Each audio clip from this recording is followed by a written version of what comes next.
Episode number 7, slow down to the speed of learning. You know, there's a difference between hearing and listening. To learn, you and I, we have to listen actively. You can hear the noise. Maybe if I'm in the background now, in your where you listen to this, you are busy with other things. You're hearing my voice, but maybe you're not listening. You can listen to the noise. You can listen to the traffic.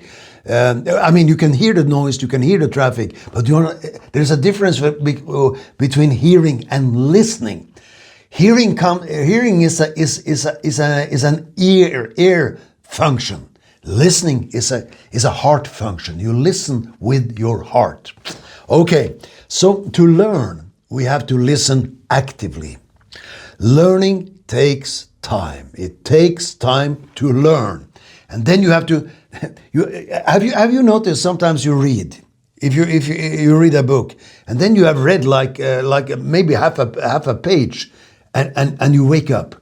And you were not there. And what did I read? It's like you are in the traffic. Automatically you drive and you have passed like 3 kilometers and you have not been present. You have not thought about driving. It's just on automatic mode. And hearing can also be is most of the time like that. You hear but you don't listen. So what you are listening for gives you the solution. What you hear, everybody can hear, but what you are listening for, that's a key word here. Listening for something to learn, something you can take from. Example, this teaching about slowing down to the speed of whatever I have shared. So allow yourself to slow down. I have changed my reading pattern. Maybe it's the age, I don't know. I've read a lot of books. I've traveled a lot for the last 50 years. And you know, when you travel, you have time. So I've been reading. I've changed that reading mode into I read more slowly.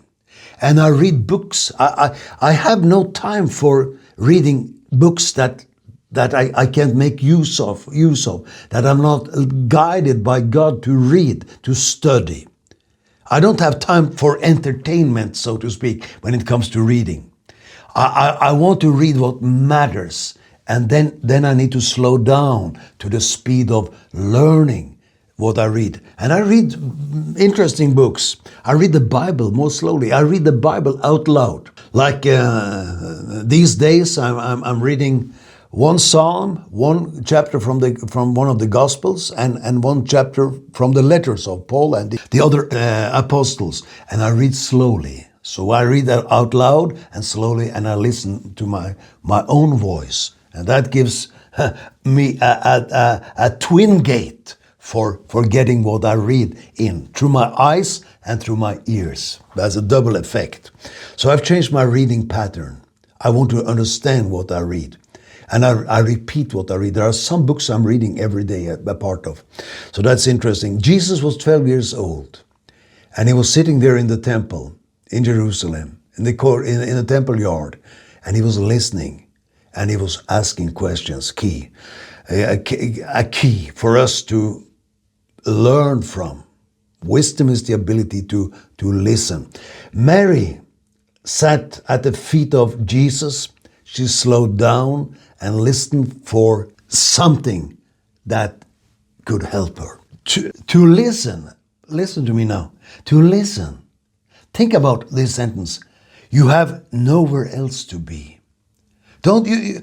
If you are in church, be in church. If you are in the classroom, be in the classroom. If you have a conversation, be there. Not be there like you should be somewhere else. You have nowhere else to be. That's a key. That's a key step for entering into the listening zone.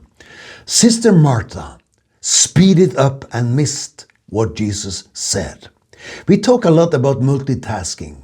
Women think that they can do two things at the same time. Well, I don't know about that, but You, of course, you can, but you can't think of an apple and a banana at the same time. You either think of an apple or a banana. So this multitasking, it's not a super fantastic idea in most cases. For instance, you can eat, and when you eat, you read, you text on your mobile phone, or you Google something. You eat, and you have no time to taste, to smell, and to observe. So that's something. When you eat, eat. When you read, read. When you text, text. When you Google, Google. So be where you are. I mean, enjoy the moment of the blessing you are about to participate in. When you are with family, with people, with friends, are you on the mobile phone? We are there, but we are not present. And that is devastating for any relationship. We are surrounded by noise, we are surrounded by sound and music instead of the sound of silence. So Paul says in Philippians 3, he talks about focus. And one of the big topics in the Bible is focus and lost focus. Anyway, Paul says, but one thing I do, I forget what is behind. There's something to forget. What is behind, and I reach forward to what is ahead of me. So, if you want to reach somewhere, you can't drive focusing on the rear view mirror. You will end in the ditch or on the opposite lane. I have a technique here I will share with you, which is very helpful every time I use it. It's not from me. I can't remember who wrote this book, but it's called the 5-to-1 technique. And because you watch the news, and there is war in Ukraine, and there is war in the Middle East, and then somebody has